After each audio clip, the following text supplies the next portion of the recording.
સુઈ ગયા તા કાકા? સુઈ ગયા તા? હા. બેસો કરી.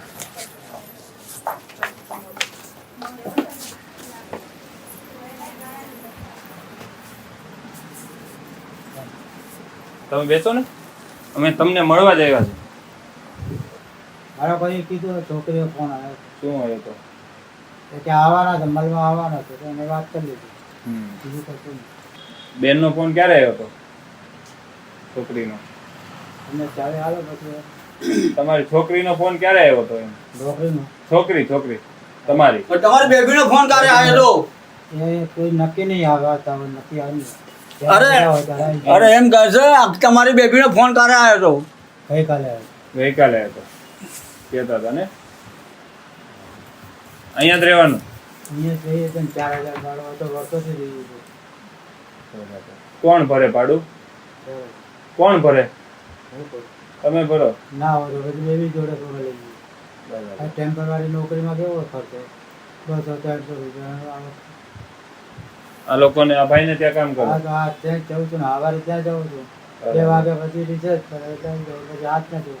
બરાબર. 2 ટાઈમ જવાનું. બા સુઈ ગયા કે જાગે છે? જાગે છે કે સુઈ ગયા? જાગે હાલો, તમને સાંભળવામાં પ્રોબ્લેમ છે? બેનું એવું જ ચાલે. તો કેમ મશીન નથી નખાયું? મારે બી બહુ ઓછો અંદર. મશીન કેમ નથી નખાયું? મશીન મશીન આ મશીન છે ને, આ એક જ મશીન છે. તમારું? 4000 નું મશીન. 4000. જય શ્રી કૃષ્ણ. આ ત્યારે આંટીને કરે છે. હા, અમને જય શ્રી કૃષ્ણ કરો. હા, બેઠા મહેમાન. આ મહેમાન બોલાવ્યા છે અહીંયા. આ બાજુ પાછળ. ખુરશી છે અંદર? ના હા, તબિયત પાણી સારી. તમારી કેવી છે? હા, આ બાજુ યાર ને ચકી ચાલો. હા, બે.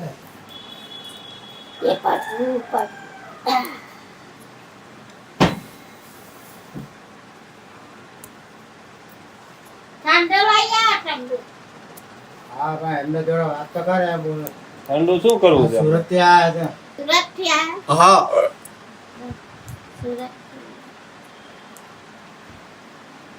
તમને શું તકલીફ છે અત્યારે? હા, જય શ્રી કૃષ્ણ. જય શ્રી કૃષ્ણ.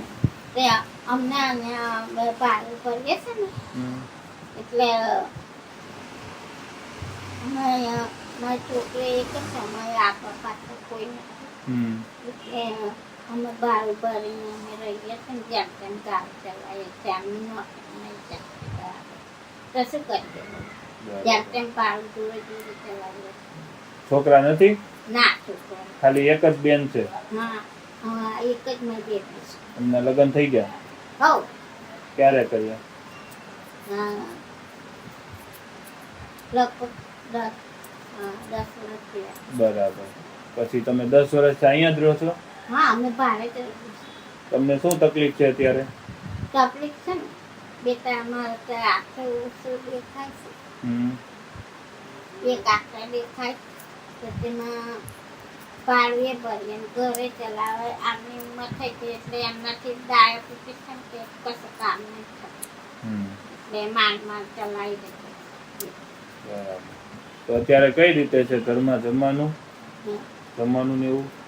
જમવાનું તો બધા મને ઓળખે છે ને, કે પૂનમનું એવું, પૂનમનું 11નું અમાવસનું એવું બધા મને બોલાવે.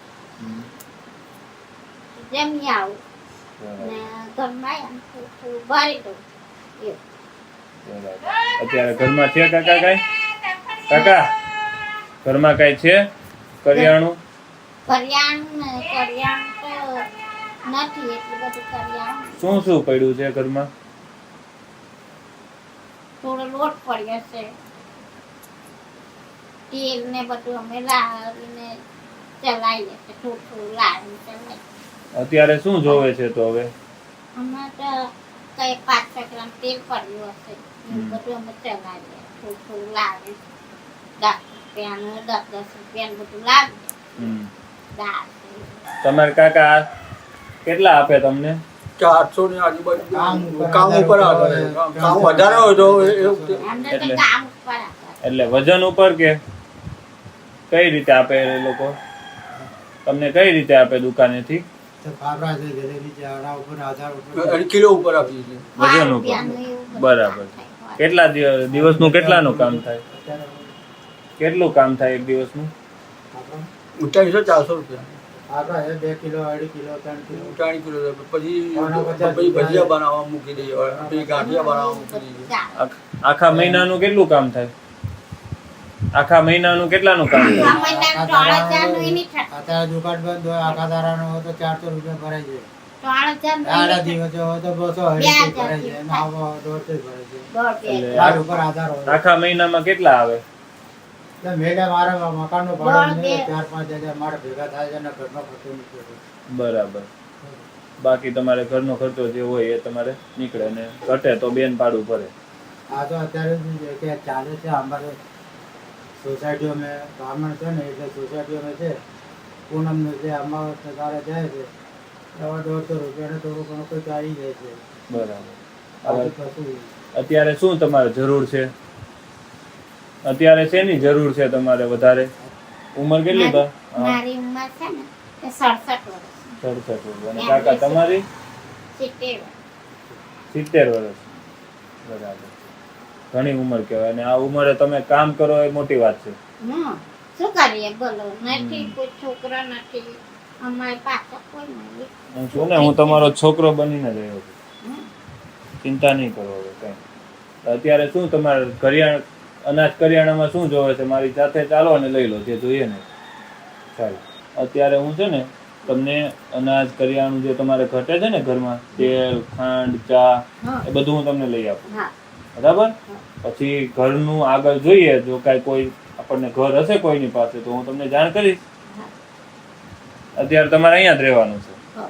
બરાબર હું તમને અત્યારે જમવાનું લઈ દઉં એટલે તમારે જમવાનું તો થઈ જશે પછી રોજ બનાવીને જમી લેવાનું હા. હું તમને જે વસ્તુ જે આવે છે અનાજ કરિયાણું તેલ ખાંડ ચા ઘઉં જે તમારે જોઈતું હોય બધી વસ્તુ હું તમને લઈ દઉં અત્યારે ચાલશે ને હા, ચાલો. રહેવાનું અત્યારે તમારે અહીંયા રહેવાનું તો અમારે નહીં. હા પછી ક્યાંય જગ્યા આપણને સારી મળશે કોઈ સસ્તામાં તો આપણે ત્યાં રહેવાનું હઉ, તો આપણે ભાડું ઓછું થઈ જાય એટલું બરાબર. તો કંઈ વાંધો નહીં બા દાદાની પરિસ્થિતિ આપણે જાણી અને બા દાદા અને એમને આગળ પાછળ કોઈ સંતાન નથી એક છોકરી છે જેમના મેરેજ કરી દીધેલા છે 10 વર્ષ સાસરે છે તો હાલમાં કાકા જે 4-5 હજાર 6 હજાર કે ફિક્સ નથી હોતું મહિને 5-6 હજાર આજુબાજુ કમાઈ લે છે અને 70 વર્ષની ઉંમર પણ 70 વર્ષની ઉંમર છે એટલે ઉંમર પણ ઘણી મોટી કહેવાય અને તકલીફમાં બાને દેખાતું એક આંખમાં ઓછું દેખાય છે અને કાનમાં પણ મશીન મૂકેલું છે સેમ એમ જ છે દાદાને દેખાય છે પણ કાનમાં મશીન મુકાવવાનું છે મશીન મૂકવા માટેની પ્રોસેસ થઈ ગઈ છે તો 1 થી 2 દિવસમાં મશીન પણ મુકાવી આપવાના છે તો હાલમાં જે એમને રાશન કીટની અનાજ કરિયાણાની જે જરૂરિયાત છે તો એ જરૂરિયાત માટે અમે અત્યારે જઈએ છીએ અને કાકા માટે જે પણ જરૂરિયાત છે એ બધી ઘર વકડીની જે વસ્તુ જે છે જે રાશન પાણી જે જરૂરિયાત હોય છે એ ભરાવી આપીએ છીએ બાકી કામ કાકાને ઓલરેડી જે જગ્યાએ જાય છે ત્યાંથી સારો સપોર્ટ છે જરૂરિયાતની વસ્તુ અને બધી વસ્તુ મળે છે તો એ ભરતભાઈનો પણ ખૂબ ખૂબ આભાર કે ભરતભાઈ ઓલરેડી કાકાને સપોર્ટ કરે જ છે છતાં આપણા થકી જે પણ થાય છે તો એ આપણે કરીએ છીએ અને કાકા માટે કીટ લેવા જઈએ છીએ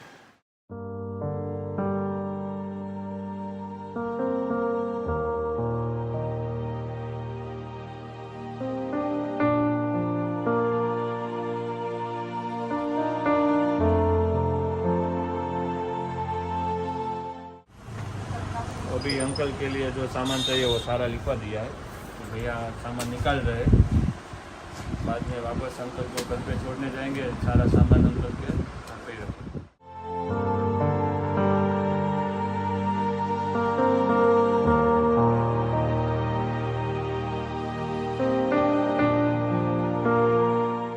राजी થઈ ગયા ને હવે સાથે જાય તો ક્યાં છે સભી કે જાય રાખો તો ખૂબ સોખતા રહી અમને રાજી થઈ ગયા ને હવે હા રાજી છે આપણે તો થઈ રહેશે ને તો હાલ અત્યારે આપણે કાકા માટે બધી અનાજ કરિયાણાની વસ્તુઓની ફૂલ કીટ આપણે કાકા માટે લઈ આવ્યા છીએ અને આજના આ જે કીટ માટે સપોર્ટ તેમને મોકલ્યો છે દેવભાઈ પટેલનો ખૂબ ખૂબ આભાર કે પરિવાર નિમિત્ત બન્યા છે આજના દિવસ માટે પરિવાર નિમિત્ત બન્યા. જે પણ કીટ આપણે આપી છે તો દેવભાઈના સાથ સપોર્ટથી આપણે આપી છે અને અમે લોકો જે પણ કામ કરતા હોઈએ છીએ બધું જ આપ લોકોના સાથ સપોર્ટથી જ કરતા હોઈએ છીએ. એકલા કંઈ નથી થતું, આમાં અમારી પાસે ટીમ પણ હોય છે અને તમારા લોકોનો સપોર્ટ પણ હોય છે. તો બસ કંઈ વાંધો નહીં. અને આવી જ રીતે જો તમે પણ કોઈ પરિવારને સપોર્ટ કરવા માગતા હો તો ડિસ્પ્લે ઉપર અમારો હેલ્પલાઇન નંબર દેખાય છે, એના પર તમે અમને વોટ્સઅપ કરી શકો છો. પરિવારની માહિતી વગેરે બધી ડિસ્પ્લે ઉપર જે પણ નંબર દેખાઈ રહ્યો છે એમાં તમે અમને વોટ્સઅપ કરી શકો છો અને જે પણ તમારો સપોર્ટ છે તમે મોકલાવી શકો છો. મળીએ છીએ કાલે પણ નવા પરિવાર સાથે, નવા વ્યક્તિ સાથે, નવા વિચાર સાથે.